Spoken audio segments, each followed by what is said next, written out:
इस वीडियो में हम बात करने वाले हैं डेप्रिसिएशन के बारे में। आप लोगों ने बहुत बार कॉमर्स में, जो भी बच्चे कॉमर्स से बिलोंग करते हैं उन्होंने ज़्यादातर सुना होगा कि डेप्रिसिएशन क्या होता है, डेप्रिसिएशन के बारे में समझते भी होंगे।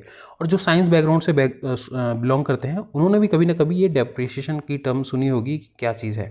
तो आज इसके बारे में हम डिस्कस करेंगे। Depreciation is an accounting method, एक तरह का अकाउंटिंग मैथड है used to allocate the cost of tangible fixed assets, जो भी टेंजिबल जिसको आप छू सकते हो, fixed assets, its useful life, कि उसकी यूजफुल लाइफ कितनी है। Essentially it reflects how much of the asset's value has been used, और ठीक है कितना यूज़ किया जा चुका है, और diminished over time due to the factor of wear and tear और एजिंग। ठीक है, डेप्रिसिएशन एक तरह का अकाउंटिंग का मेथड है जिससे कोई भी फिजिकली आप जिस प्रोडक्ट को छू पा रहे हो, चाहे आपकी मशीनरी हो गई, चाहे गाड़ी हो गई, चाहे बाइक हो गई, उसको एनालाइज किया जाता है कि उसकी वैल्यू को निकाला जाता है कि भाई जो भी उसकी वैल्यू गिर रही है, मतलब मान लो रखे रखे गाड़ी ख़राब हो जाती है, ठीक है, उसमें जंग लग गया, या बाइक फॉर एग्जांपल के तौर पे बाइक ले लो आप, तो उसमें कोई ना कोई दिक्कत आ गई, टायर घिस गए चलाते चलाते, तो उससे समझ आता है कि भाई ये और कितना चलेगा, कितनी इसकी एजिंग हो गई है ना। जैसे कि यहाँ पे दिख रहा है वियर, ठीक है, कितना वियर हो गया, टीयर हो गया, एजिंग हो गई, तो उससे उसकी एनालिसिस की जाती है कि कितना ये इसकी वैल्यू डेप्रिशिएट हो गई।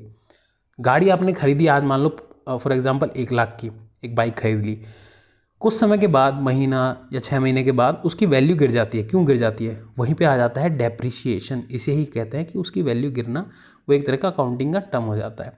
तो ये इकोनॉमिक्स में भी आता है, तो ये इकोनॉमिक्स की सीरीज चल रही है तो उसमें हमने इसको बनाया है।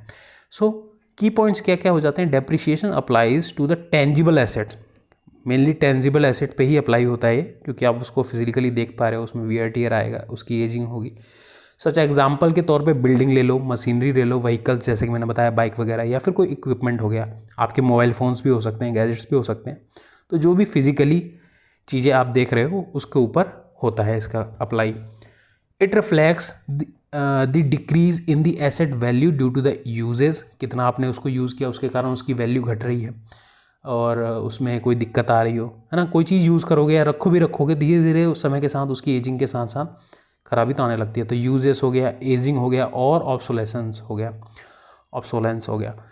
ठीक है, तो आगे चलते हैं, बात करते हैं purpose and importance of depreciation. क्या पर्पस है और क्या इंपॉर्टेंस है डेप्रिसिएशंस की।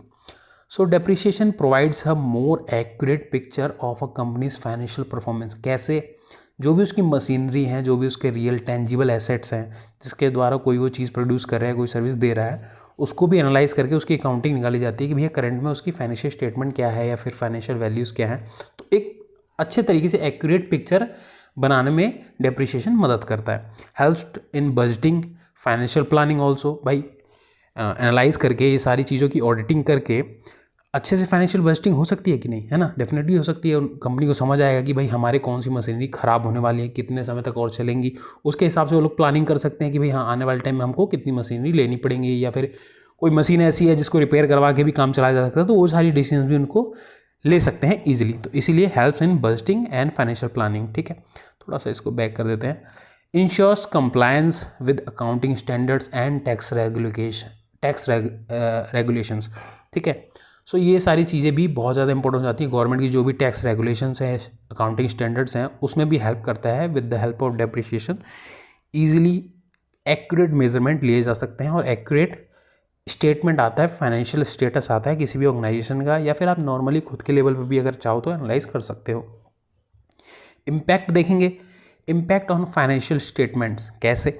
इनकम स्टेटमेंट पे इसका असर होता है। Depreciation is recorded as an expense reducing net income. ठीक है, एक्सपेंस के तौर पे होता है डेप्रिसिएशन, तो उसको नेट रिड्यूस करता है नेट इनकम।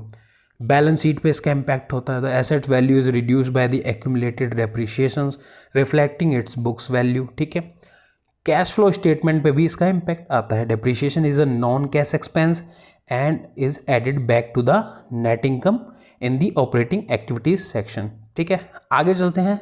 So thanks. आशा करता हूँ आपको डेप्रिसिएशन के बारे में समझ आ गया होगा। एग्जाम्पल सबसे बेस्ट ये रहता है कि कार वाला एग्जाम्पल लो, समय के साथ उसकी वैल्यू गिर जाती है, या फिर कोई भी टेंजिबल एसेट है। मिलते हैं अगली वीडियो में, तब तक के लिए नमस्कार।